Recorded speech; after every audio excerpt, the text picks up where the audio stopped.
السلام علیکم ورحمۃ اللہ وبرکاتہ نحمدہ و نصلی علی رسول الکریم اما بعد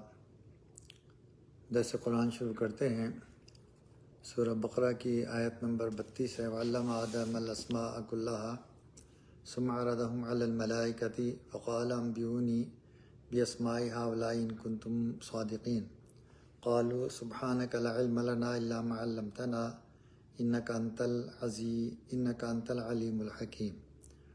اور سکھلا دی اللہ نے آدم کو نام سب چیزوں کے، پھر سامنے کیا ان سب چیزوں کو فرشتوں کے، اور پھر فرمایا بتاؤ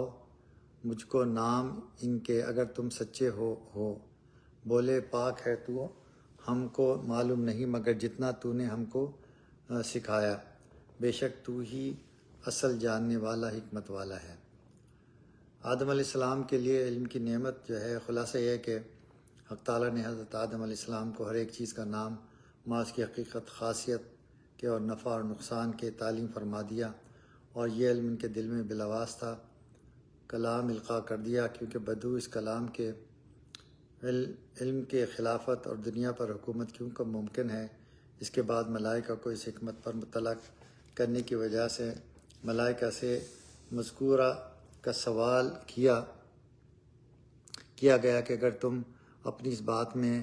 کہ تم کار خلافت انجام دے سکتے ہو سچے ہو تو ان چیزوں کے نام و احوال بتاؤ،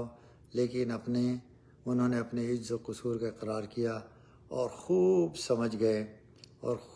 سمجھ گئے کہ بدو اس علم عام کے کوئی کار خلافت زمین میں نہیں کر سکتا۔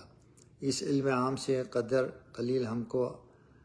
اگر حاصل ہوا بھی تو اتنی بات سے ہم قابل خلافت نہیں ہو سکتے۔ یہ سمجھ کر اٹھے کہ تیرے علم و حکمت کو کوئی نہیں پہنچ سکتا۔ تفسیر عثمانی نے یہ بیان کیا تھا حضرت آدم علیہ السلام کے لیے نعمت جو ابھی ہم نے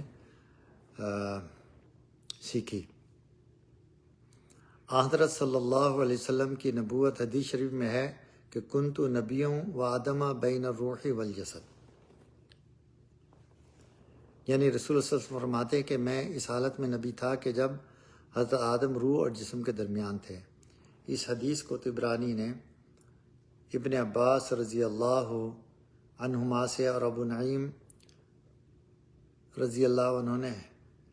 حلیہ میں اور ابن سعد نے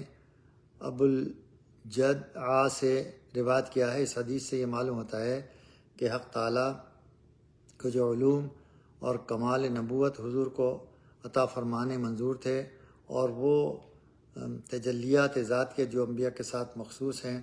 سب کی سب اسی وقت عطا فرما دی تھیں، جبکہ حضرت آدم مابین روح و جسد تھے، یعنی روح جسد کے ساتھ مرکب ہو چکی تھی، کیونکہ جو تجلیات خالصہ ہیں وہ اس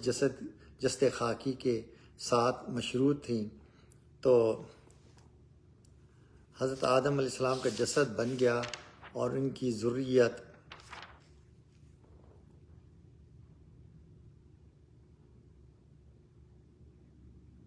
کی روحیں ان کی پشت میں جاگزیں ہو گئیں، تو وہ سب تجلیات ذاتیہ کے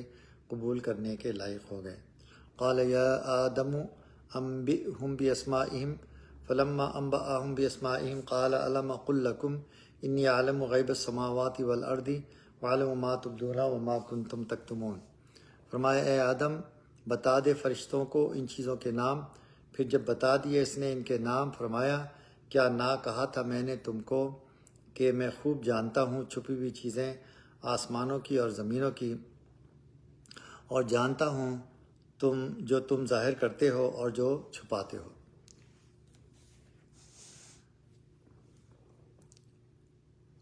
حضرت آدم علیہ السلام کی فرشتوں پر برتری ہے۔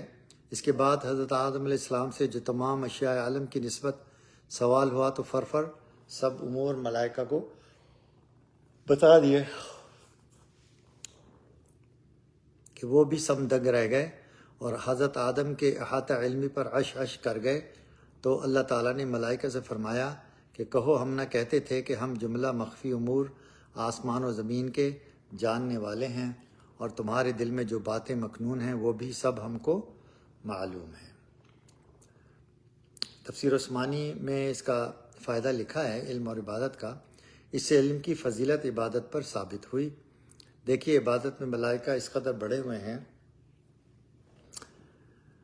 کہ معصوم مگر علم میں چونکہ انسان سے کم ہے، اس لیے مرتبہ خلافت انسان ہی کو عطا ہوا، اور ملائکہ نے بھی اس کو تسلیم کر لیا، اور ہونا بھی یوں ہی چاہیے، کیونکہ عبادت تو خاصہ مخلوقات ہے، خدا کی صفت نہیں، البتہ علم خدا تعالیٰ کی صفت اعلیٰ ہے، اس لیے قابل خلافت یہی ہوا، کیونکہ ہر خلیفہ میں اپنے مستخلف عنہ کا کیا کمال ہونا ضروری ہے۔ اللہ تعالیٰ ہمیں کلام پاک کو سمجھنے کی، پڑھنے کی اور اس پر عمل کرنے کی توفیق عطا فرمائے۔ وآخر دعوانا الحمدللہ رب العالمین۔ جزاک اللہ خیر۔